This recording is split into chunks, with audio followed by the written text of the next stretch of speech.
అందరికీ నమస్కారం. రేపు వచ్చేటువంటి 21వ తేదీ శనివారం రోజున మనకి మాసగౌరి అనేటువంటి ఒక వ్రతం ఉంది. ఈ మాసగౌరి వ్రతాన్ని ఎవరైతే వివాహం కోసము ప్రయత్నం చేస్తున్నారో వారందరూ కూడా, మరి కొంతమంది అంటారు ఏమండి మగవాళ్ళు చేయొచ్చా అని. ఎందుకు చేయకూడదు అంటే మగవాళ్ళు పెళ్ళి అవ్వకూడదా అంటే మగవాళ్ళు ఏమైనా పాపాలు చేశారా, అమ్మవారిని కొలవకూడదా వాళ్ళు అంటే మగవాళ్ళు కూడా గౌరీ పూజ చేయొచ్చు. కాకపోతే ఆడపిల్లలేమో గౌరీ పూజని వాళ్ళు గౌరవం చేసుకొని తల్లిదండ్రులు పెట్టి పూజ చేసుకోవాలి. ఇక్కడ మగవాళ్ళు కూడా తల్లిదండ్రుల చేత గౌరవం చేయించేసి గౌరీ పూజ చేసుకోవాలి. అంటే మొత్తం మీద తల్లి తండ్రి కుమార్తె, తల్లి తండ్రి కుమారుడు, అట్లా ఎవరైనా సరే పెళ్లి కాని వాళ్ళు ఈ మాసగౌరీ వ్రతం ఆచరిస్తే అద్భుతమైనటువంటి శుభయోగాలు ఉంటాయి.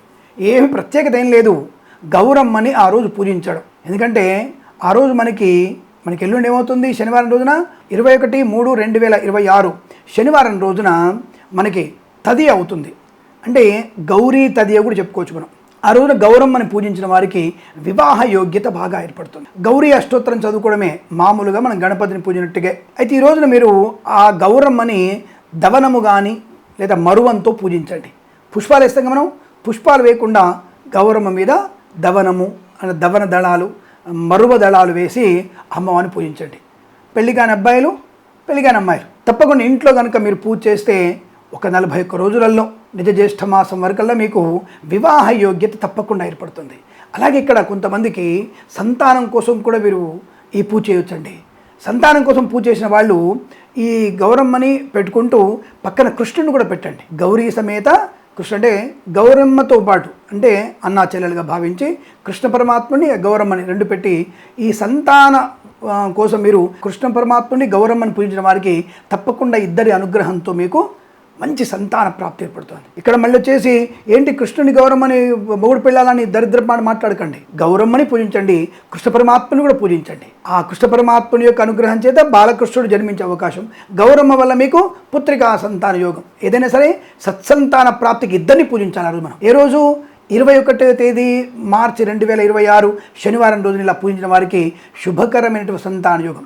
ఎవరికి మీరు గైనకాలజిస్ట్కి వెళ్ళారు, అమ్మ మీకు అంత బాగుందమ్మా, బ్రహ్మాండంగా మీకు అండోత్పత్తి బాగా ఉంది, గర్భం కూడా బలంగా ఉంది, సంతాన యోగ్యతను చెప్పిన వారికి, 5 ఏళ్లుగా సంతానం అవ్వని వారికి, ఇక ఐవీఎఫ్కి వెళ్దాం ఐయూఎఫ్కి వెళ్దాం అనుకున్న వారు, లేదా మగవాడికి వీర్యకణాలు బాగున్నాయనైనా మంచి దాదాపుగా మీకు 50 లక్షలు 70 లక్షల వీర్యకణాలు ఉన్నాయి, మరి తప్పకుండా సంతాన యోగం అయితే బ్రహ్మాండంగా ఉంది అని చెప్పినటువంటి డాక్టర్లు చెప్పినటువంటి సలహా విని సంతానం ఎదురు చూస్తున్న వారికి, పెళ్ళై 8 ఏళ్ళు అయింది సంతానం లేనటువంటి వ్యక్తులకు కూడా ఈ గౌరమ్మని కృష్ణ పరమాత్మని పూజించిన వారికి 41 రోజులలో తప్పక సంతాన శుభవార్త వింటారు. అటువంటి యోగాన్ని కూడా మనకి 21వ తేదీ మాసగౌరి యొక్క వ్రతం చేయడం వల్ల మీకు అనుకూలవంతమైన అంటే ఆ రోజున ఇటువంటి పూజలు చేస్తే మీకు అనుకూలవంతమైన శుభయోగం ఏర్పడుతుంది, శుభ సంతాన ప్రాప్తి ఉంటుంది. ఈ రోజున మనకి ముఖ్యంగా మత్స్య జయంతి, దశావతారాలలో మత్స్యావతారమైనటువంటి ఈ రోజే. కాబట్టి ఈ చైత్ర మాసంలో మత్స్యావతారాన్ని పూజించిన వారికి ఎవరికైతే అనవసరమైనటువంటి వివాదాలు ఉన్నాయో,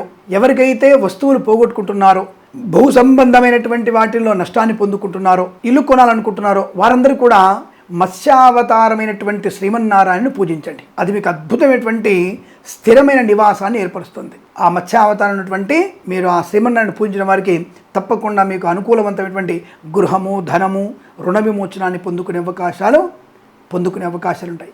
మత్స్యావతార అష్టోత్తరాన్ని తప్పకుండా చదవండి, దానిలో మంచి ప్రయోజనం ఉంటుంది.